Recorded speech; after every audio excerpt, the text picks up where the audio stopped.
Poor Mercantile Jack by Charles Dickens. Narrated by David McCran. Is the sweet little cherub who sits smiling aloft and keeps watch on life of poor Jack commissioned to take charge of Mercantile Jack as well as Jack of the National Navy? If not, who is? What is the cherub about, and what are we all about, when poor Mercantile Jack is having his brains slowly knocked out by penny weights aboard the brig Beelzebub or the bark Bowie knife, when he looks his last at that infernal craft, with the first officer's iron boot heel in his remaining eye, or with his dying body towed overboard in the ship's wake, while the cruel wounds in it do the multitudinous seas incarnadine?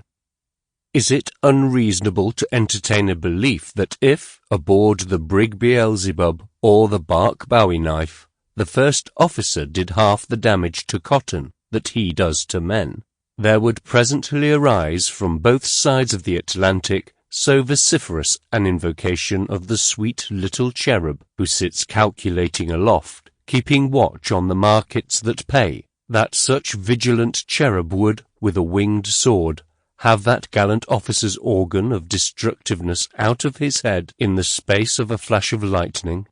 If it be unreasonable, then I am the most unreasonable of men, for I believe it with all my soul. This was my thought as I walked the dock quays at Liverpool, keeping watch on poor Mercantile Jack. Alas for me!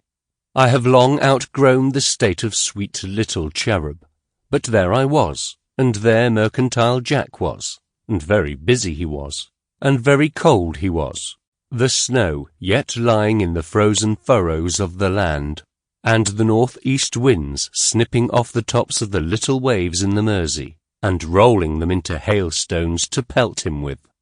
Mercantile Jack was hard at it, in the hard weather, as he mostly is in all weathers, poor Jack.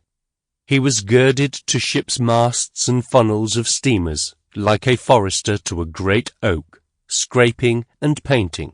He was lying out on yards, furling sails that tried to beat him off. He was dimly discernible up in a world of giant cobwebs, reefing and splicing. He was faintly audible down in holds, stowing and unshipping cargo. He was winding round and round at capstans melodious, monotonous, and drunk.